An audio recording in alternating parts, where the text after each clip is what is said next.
The real reason I haven't been posting vlogs very frequently is because I've gained an addiction to the Forensic Files series, and that's all I've been watching. And I love it, but at the same time I love how creepy they make everything sound. They're always like, in the backseat of her car, they found, dramatic pause, a cooler of, dramatic pause, Dr. Pepper.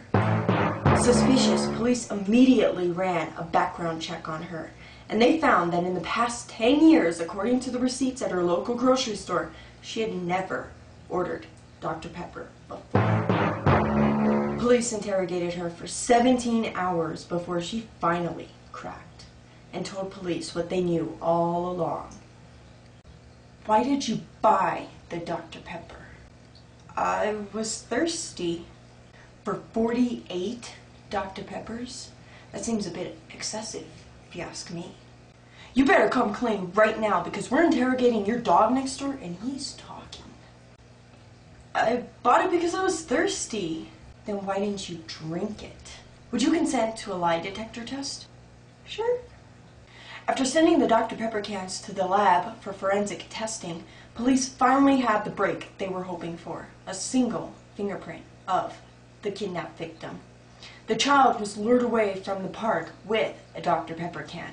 The child was wearing a Dr. Pepper shirt. I also love how they admonish victims over the dumbest things, like not walking alone at night, locking your doors before you go to sleep, gluing thumbtacks underneath all the window sills of your house. I mean, that's all common sense and valid, but sometimes they just give the dumbest advice ever. Police enforcement have been warning parents to not let their children wear expressive t-shirts saying what they like and what they don't like, because one girl out of 1,000,000 was kidnapped using this method. My daughter loves to wear Dora the Explorer t-shirts, but we had to burn them recently because I don't want her to be kidnapped by a Spanish speaker holding a Dora doll, especially if it talks, because my kid is stupid enough to take a doll from a stranger. Many parents are finding the solution by letting their children run around naked. My child will definitely not end up like that little girl because no one knows what she likes or dislikes. She won't be a victim. Tune in next week for Forensic Files, where we discuss a pedophile ring and the kidnapping that sparked it. Another thing that annoys me about Forensic Files is how tenacious they are, like finding the solo fingerprint in a pile of trash at a murder scene. But realistically, at least where I live, murders go more like this. Police discovered a body in a drainage ditch about 2 years ago, and we just found out this happened. They're not releasing the details of the murder yet, but apparently, according to witnesses, 3 men covered in blood went to the local 7-Eleven to buy Slurpees and discussed the details of the murder with the employee, who has refused to comment at this time. Reports also indicate that racial slurs were carved into the victims' bodies, but police at this point are denying that it was a hate crime, saying, "We just don't have enough evidence."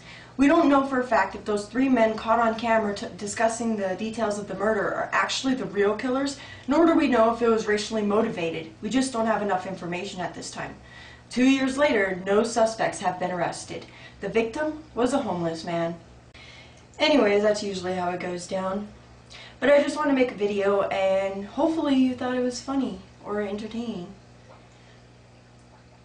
And hopefully I'll post videos soon once my laptop stops being a jerk. Every time I go on it, I really need a new laptop because it keeps freezing up. I mean, even the page is unresponsive page keeps becoming unresponsive. But I is broke. So hopefully soon I can start making videos again without my computer crashing. Hopefully everybody's having a fantastic day, and I will see you all very soon. Dare to question